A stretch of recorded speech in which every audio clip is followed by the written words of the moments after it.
অসমৰ জনপ্ৰিয় কণ্ঠশিল্পী মানে আমাৰ অসমৰ চেঙাসকলৰ দীপু মানে দীপলিনা ডেকা তথা নৱপ্ৰজন্মৰ ক্ৰাছ ইমানখিনিলৈকে সকলো ঠিকে আছে কিন্তু যোৱাকালি দীপলিনা ডেকাৰ এটা ফেচবুক পোষ্টে অসমৰ নৱপ্ৰজন্মৰ মাজত তুলপাৰ সৃষ্টি কৰিছে ফেচবুকৰ পোষ্টত দীপলিনা ডেকাই লিখিছিল এনেদৰে তোমাৰ হাতত ধৰি আগুৱাম ভাল পোৱাৰ এটি নাম দীপলিনাই দিয়া এই ফেচবুক পোষ্টটো এতিয়া সোশ্যাল মিডিয়াত যথেষ্ট খলকৰি তুলিছে যথেষ্ট চৰ্চিত বিষয় হৈ পৰিছে কিয়নো দীপলিনাই হাতত ধৰি আগুৱাব খোজা মানুহজন কোন সেই ব্যক্তিজন এতিয়া যেন সকলো শেষ বাবুহঁতৰ আশাত চেঁচা পানী ঢালিলে দীপলিনাই তাকে দেখি বহুজনে কমেণ্ট কৰিলে ফেচবুকত ঋতুৱে চিধাই লিখিলে দীপু বেয়া পাইছো নিজৰ এজনী জিএফ আছিল তাইক এৰি তোমাৰ হৃদয়ত স্থান দিছিলো তাৰ পাছত তুমি বুজি নাপাই সেইবোৰ কি কৰি আছা মানসিক অত্যাচাৰ কৰিছা কিয়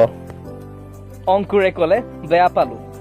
নয়নে কৈছে এনেকৈ আধাকৈ হাৰ্ট এটেক নিদিবা একেবাৰে ফটোখন দি মাৰিয়ে পেলোৱা কৌশিকে লিখিছে দীপু কি দিলা এইবোৰ এই ফটোখন দেখি মোৰ এতিয়া কিডনিত হাৰ্ট এটেক আহিব কিয় আহিছিলা মোৰ জীৱনলৈ আধৰুৱা সপোন এটি হৈ নিৰংকুশে লিখিছে আজি বৰষুণ দিয়া নাই মোৰ চকু পানী চব শেষ কৰি দিলা দীপু আজি নবহাকে থাকিব নোৱাৰিম আৰু মুঠতে কোনোবাই যদি কান্দিছে কোনোবাই কো হাঁহি হাঁহি শুভেচ্ছা যাচিছে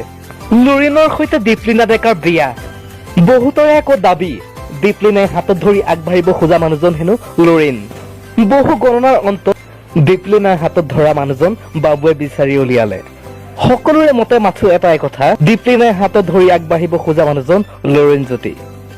প্ৰিয় দৰ্শক আমিও যাচিলো শুভেচ্ছা আজিলৈ ভিডিঅ'টো ইমানেই যদি ভাল লাগিলে এটা লাইক কৰি দিব আৰু যদি চেনেলটো নতুনকৈ আছে তেনেহ'লে সাবস্ক্ৰাইব কৰি দিব ও শুনা শুনা সৰস্বতী কওঁ তোমাক ভাঙি পাতি তুমি কিয় সতী নহয় জানা